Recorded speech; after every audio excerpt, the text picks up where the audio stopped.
I kind of noticed something. I kind of noticed that I had been cruising.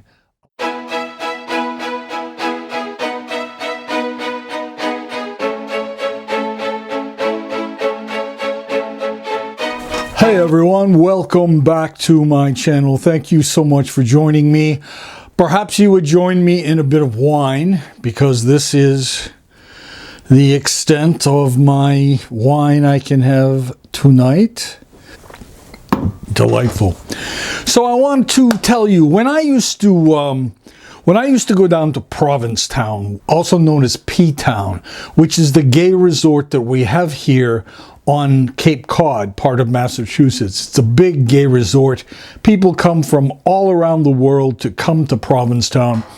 I used to always go down there when I worked at a particular gym where I was general manager. I would always take 3 weeks a year off. A week at Memorial Day, a week at 4th of July, and a week at Labor Day. Those were my vacation times. Other than that, I worked Christmas Eve, Christmas Day, New Year's Eve, New Year's Day. I worked all of those days at the gym. The only thing I wanted was my 3 weeks off. So I would go down there by myself, and I always got the same room at this place called Boat Slip.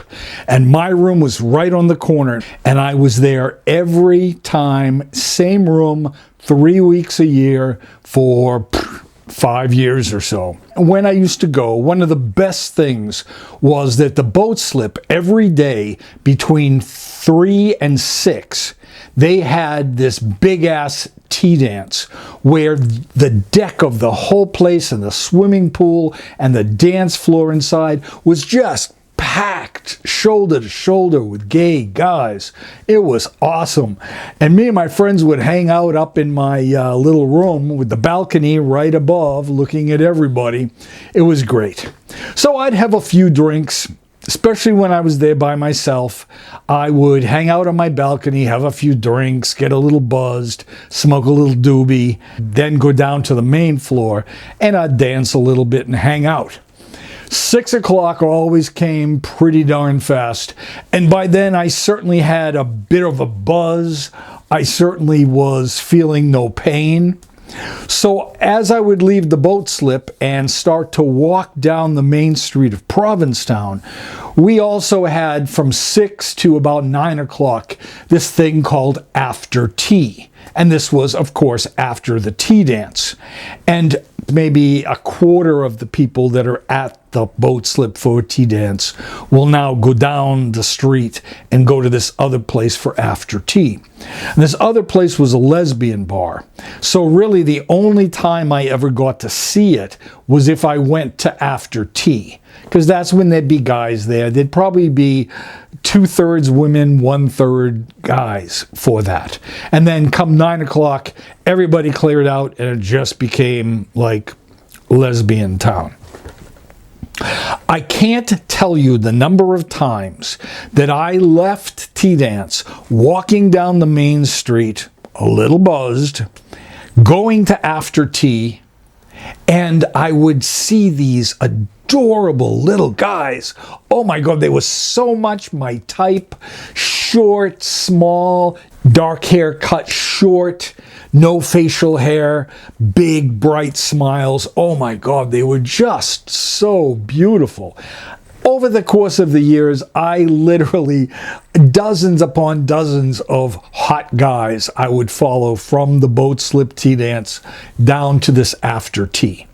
And once I would get into the lesbian bar for this after tea, I would wait until I saw one of the people I was attracted to go up to the bar to order a drink.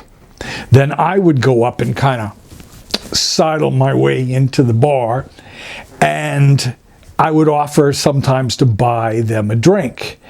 And the guy would turn to me and say, "No, thank you."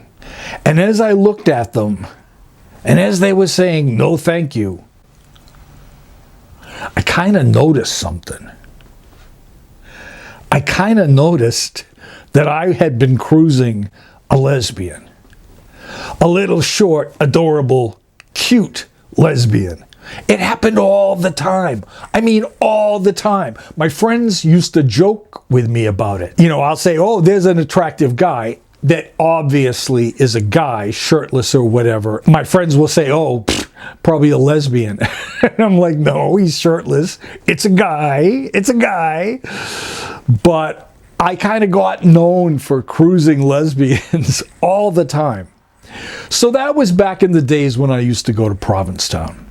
So now here I am, settled down and married, and life is good. And I still do have an attachment to porn. I always have. I love porn. I watch porn. I sometimes edge myself watching porn. I really get into porn. Have I made it clear that I like porn? Because I like porn. And so I'll be watching porn, and my favorites are amateur guys and guys that are just solo by themselves. I don't know why. Together, I know what's going to happen. You know, yes, suck, suck, fuck, fuck, boom, boom. But when they're alone, sometimes the guys can be very, very entertaining. So a couple years ago, I was sitting looking at porn late at night. Paco had gone to bed, and I was looking at the guys solo, and I came across this one dude. Oh my God, he was just so handsome, almost beautiful. Beautiful facial features, usually a little bit of hair on their face, you know, a little beard, maybe a little goatee or something, short hair. And they would take their shirt off and they had a muscly chest, some hair on it. Oh my God, those guys were so hot. I can't tell you how hot those guys were. Well, as the camera would pan down on this dude, you know, it would show his face and he'd be smiling and saying something soft and sexy. And then it would slide down and you'd see that masculine, muscular chest. And then the camera would go down a little bit further, and just about when you think, oh, here comes his dick.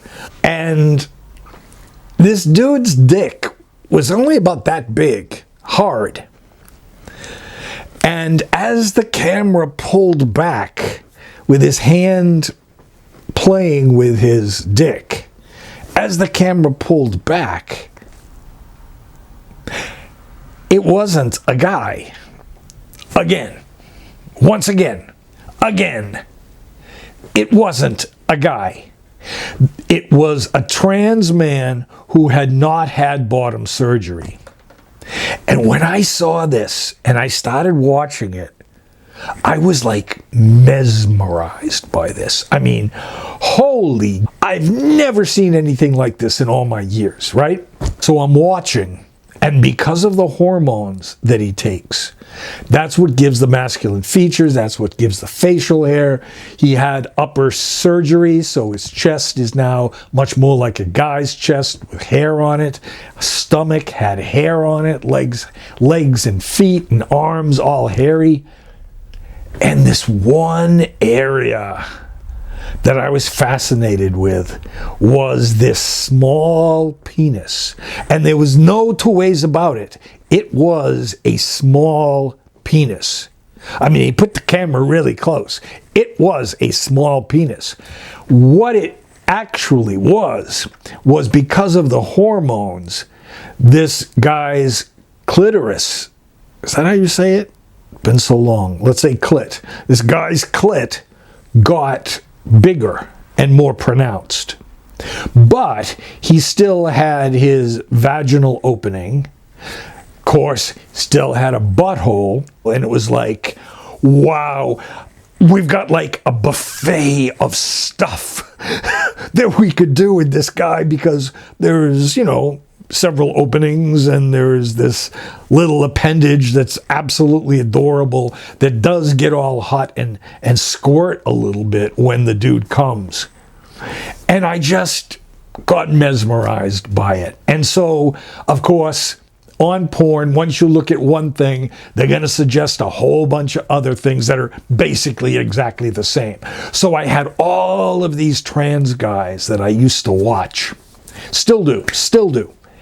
And I have to admit something, that if I wasn't married, happily married, and settled down, I would be very, very tempted to hook up with one of these dudes.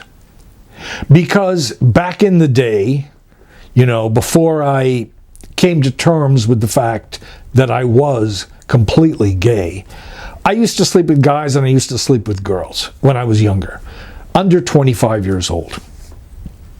And sleeping with women wasn't the greatest thing, but it was different. I didn't really want to do much else but put my dick in there and pound away. I'm not one to do oral stuff down there or manual stuff down there. I don't really want to know about any of that. But if it was a trans guy, and I don't know, it's like the best of all the worlds are all joined together.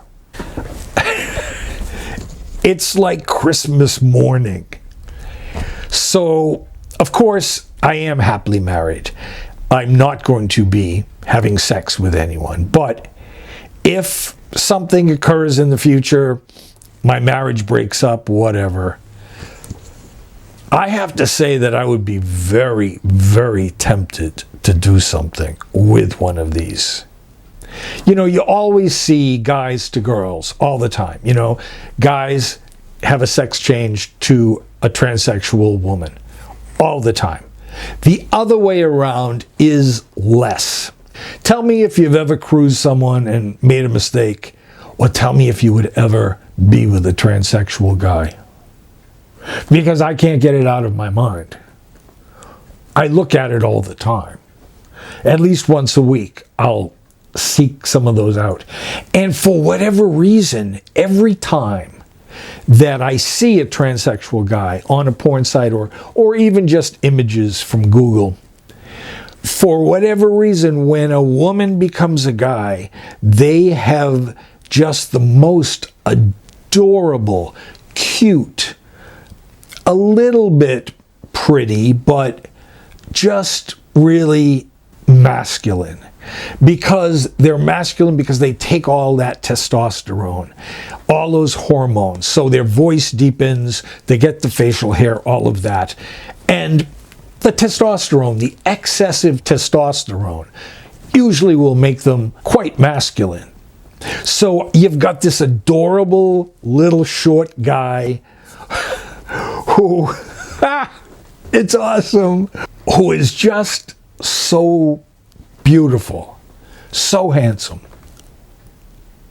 I don't know what I'm going to do. I can't get this out of my mind.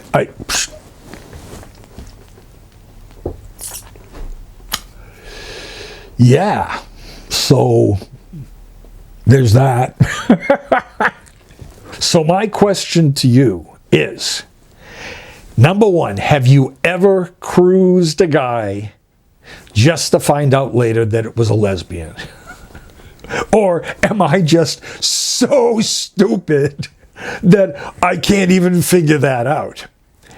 Secondly, have you ever seen a transsexual guy that has not had bottom surgery and had the clit grow to the point where it's like, you know, at least the size of my small finger?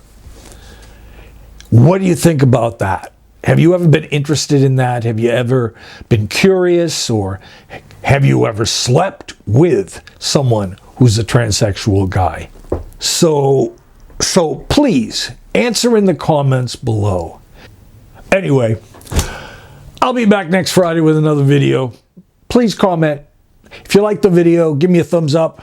Hit that little notification bell. Subscribe to the YouTube channel, please. Thanks. Thanks for listening and watching. Take care. Bye for now.